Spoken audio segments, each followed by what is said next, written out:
La chronique bourse, la quotidienne Zone Bourse, Anthony Bondin.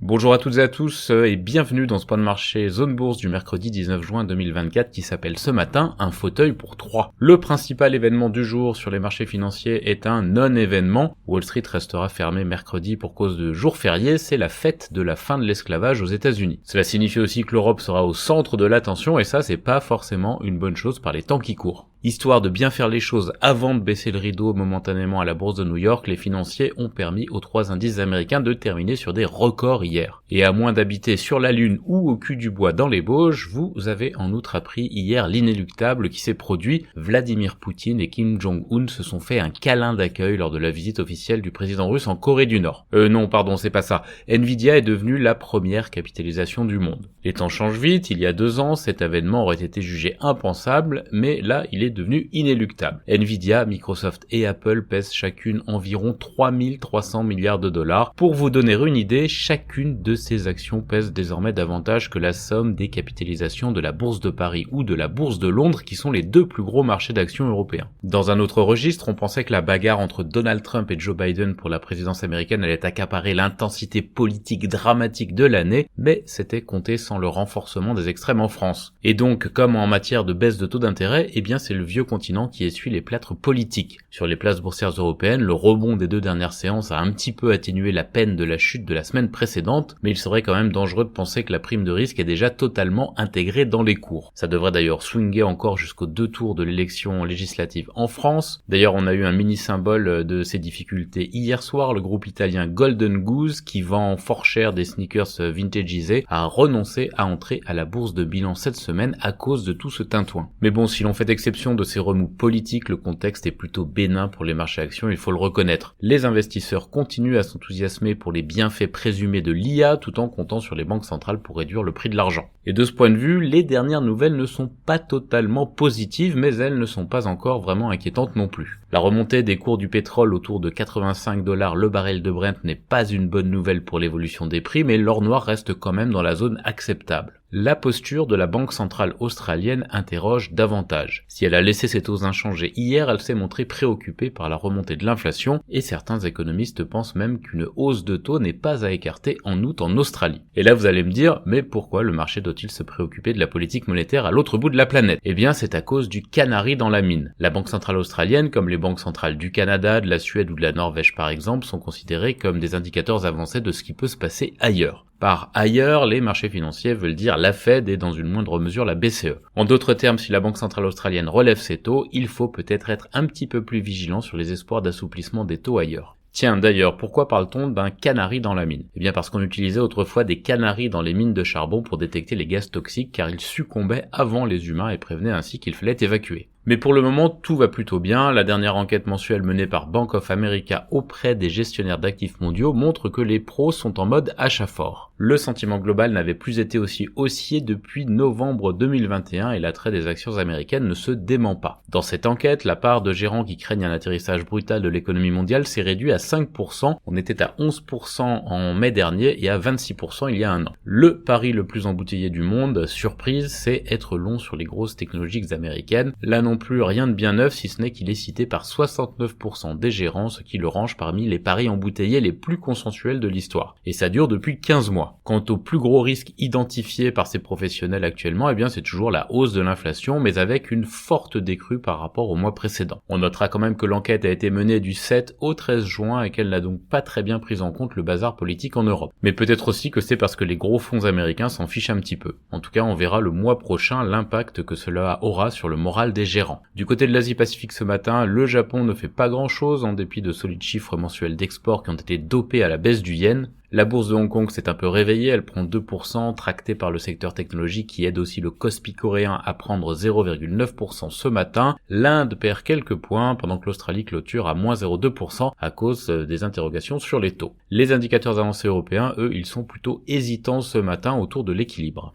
Dans l'actu des sociétés en France, l'entreprise commune entre Stellantis et Leapmotor a commencé à produire des véhicules électriques en Pologne selon Reuters. Et si leur Luxottica et Diesel signent un accord de licence de 10 ans, Pharrell Williams donne le coup d'envoi de la semaine de la mode à Paris avec un défilé Louis Vuitton, donc la filiale de LVMH. Le trafic de Vinci Airport est en hausse de 8,7% en mai. Crédit Agricole Nord-de-France cède au groupe Rossel Lavoie l'intégralité de ses parts dans le capital du groupe Rossel Lavoie et dans Images du Nord. Quadient a dévoilé un nouveau plan stratégique 2030. Gossin va céder ses parts dans Gamma. Figeac Aero et KNDS renforcent leur partenariat. HRS vend une station de recharge en Arabie Saoudite. Réalité entre en négociation exclusive en vue de céder sa filiale LWS en LMBO. Cofidur annonce une négociation en vue de l'acquisition de l'entreprise Seiko. Et Nicox a levé 3,3 millions d'euros via des APSA et se finance jusqu'en février 2025. Leaf et Deutsche Bahn coopèrent pour le développement de trains alimentés en hydrogène vert. Visiomed se rebaptise Cléa. Affluent Médical active un second dispositif Artus et Farnext a obtenu la prolongation de la procédure de conciliation jusqu'au 15 juillet prochain. Du côté du reste de l'Europe, les États-Unis font pression sur les Pays-Bas et notamment sur ASML et ASM International pour qu'ils restreignent davantage les équipements de fabrication de puces à la Chine. Les constructeurs automobiles chinois demandent des droits de douane de rétorsion sur les voitures européennes selon les médias d'État locaux et les discussions entre les banques privées Julius Baer et EFG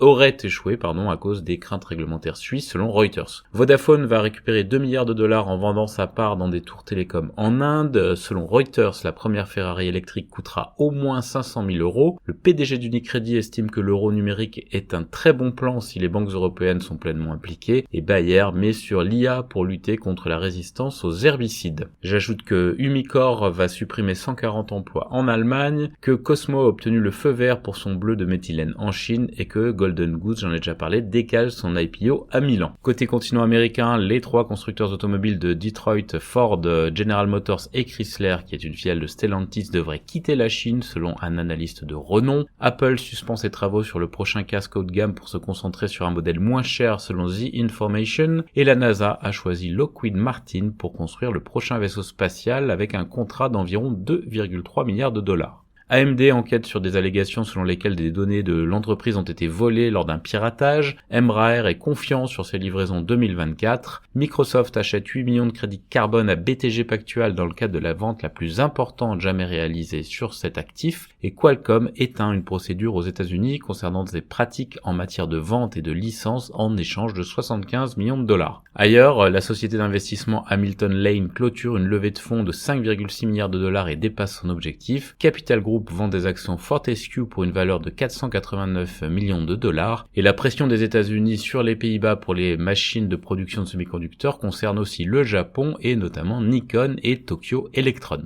Voilà ce que l'on pouvait dire ce matin en préouverture, je vous souhaite une très bonne journée.